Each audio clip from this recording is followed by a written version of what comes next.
और अब खबर अजमेर की ख्वाजा मोइनुद्दीन चिश्ती दरगाह को लेकर है। अभी संभल में जामा मस्जिद या हरिहर मंदिर यह विवाद थमा भी नहीं था कि अजमेर में ख्वाजा मोइनुद्दीन चिश्ती की दरगाह या फिर संकट मोचन महादेव मंदिर, यह विवाद शुरू हो गया है। बड़ी खबर में आपको बता दूं, अजमेर दरगाह में मंदिर होने का दावा, दरगाह में शिव मंदिर होने का दावा किया गया। दरगाह को मंदिर बताने वाली याचिका मंजूर की गई है। अदालत ने स्वीकार कर ली है हिंदू सेना की याचिका और कोर्ट ने जारी किया है पक्षकारों को नोटिस। 20 दिसंबर को होगी अगली सुनवाई। अजमेर दरगाह के प्रमुख और उत्तराधिकारी नसरुद्दीन चिश्ती ने बड़ा बयान दिया। उन्होंने कहा, यह एक न्यायिक प्रक्रिया है जिस पर वकीलों से बात की जा रही है। हम आगे की कानूनी प्रक्रिया अपनाएंगे, कोशिश करेंगे कि इस याचिका को खारिज कराया जाए। अजमेर दरगाह का सवाल है।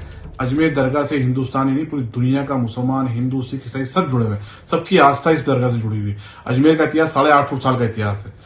ख्वाजा साहब ख्वाजा मोइनुद्दीन चिश्ती रहमतुल्लाह अलैह जो आले नबी औलाद अली हैं, वो 1135 में हिंदुस्तान में 1195 में हिंदुस्तान में तशरीफ लाए और 1236 में आपका विसाल हुआ।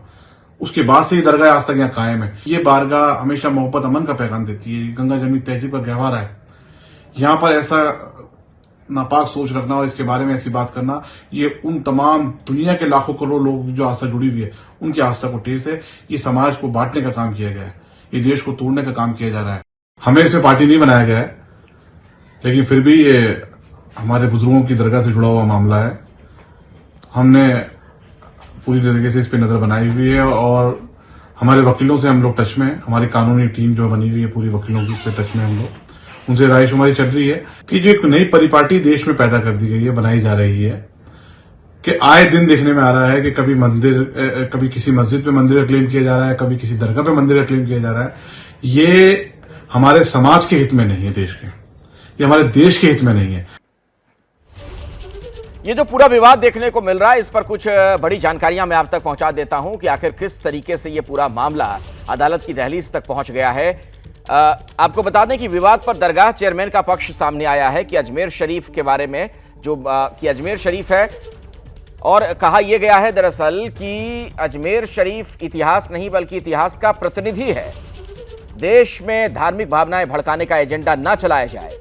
विवाद पर दरगाह चेयरमैन का पक्ष सामने आया। उन्होंने कहा कि विभाजनकारी एजेंडे के लिए अदालतों का दुरुपयोग ना हो।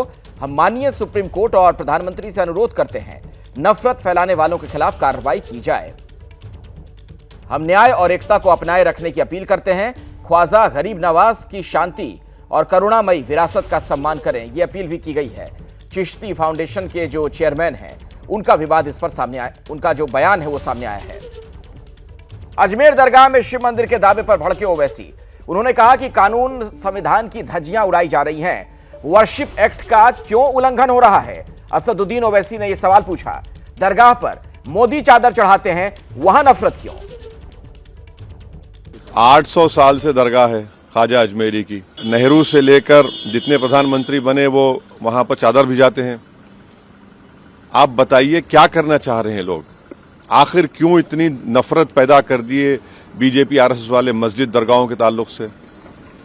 प्रधानमंत्री नरेंद्र मोदी खुद चादर भिजाते हैं।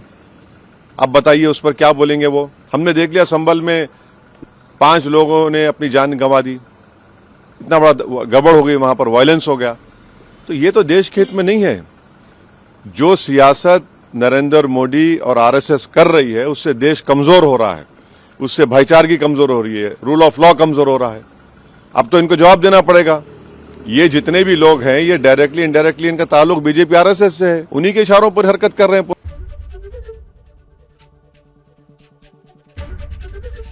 एबीपी गंगा, खबर आपकी, जुबान आपकी।